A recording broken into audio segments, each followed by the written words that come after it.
حقيقي اليوم أنا خسرت المعركة. ببارك للكابتن محمد خليفة، ولكن يحذر شر الحليم إذا غضب. منتظر المفاجأة يا كابتن خليفة، أنت راجل زملكاوي، انتظر مفاجأة من نجم الأهلي، لأن نجم الأهلي كان عادة متعود على الفوز والبطولات، وعادي جدا لما يبقى مباراة أو مباراتين متتاليين، لأن البطل يمرض ولا يموت. الحارس ده حارس. وسنعيد الاتزان بالفريق مرة أخرى في المباريات القادمة إن شاء الله.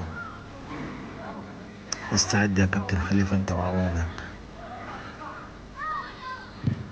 هيبقى لقاء الجبابرة. أول مرة في حياتي ما بعدها أحزاب إن أنا أتغلب مباراتين متتالية. معرفش، ممكن يكون أنت عملت لنا سحر في المباراة، ما ده عندي زملكاوية عادي يعني، بس صدقني العقاب هيبقى شديد. عدتك خالص. الرجعة هتبقى شديدة جدا يا كابتن خليفة. بكرة أفكرك المباراة القادمة هي اللي هتثبت صدق كلامي، لأن طبعا أي أهلاوي أو أي حد تبع الأهلي مستحيل يسيب حقه. اتفرج على المباراة القادمة يا كابتن خليفة، تبقى مباراة معركة من جانب واحد إن شاء الله بإذن الله. حلوة يا حارس. وأنا برضو في الأول وفي الآخر ببارك لك على الفوز في المباراتين اللي فاتوا، وبحقك احنا ما كناش مستعدين واستهترنا بالخصم، وده طبعا الضريبة اللي جات لنا.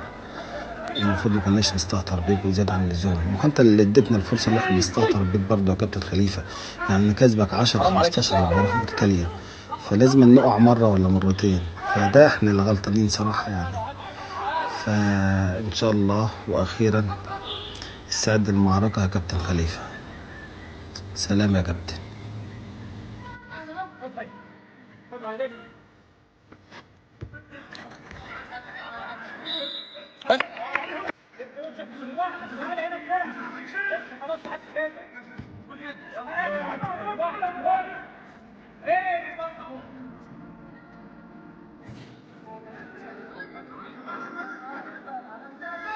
ثلاثة ضربته بدفاع.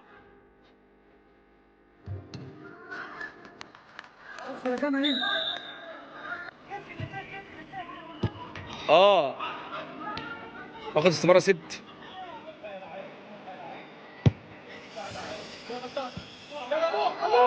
جنن ده.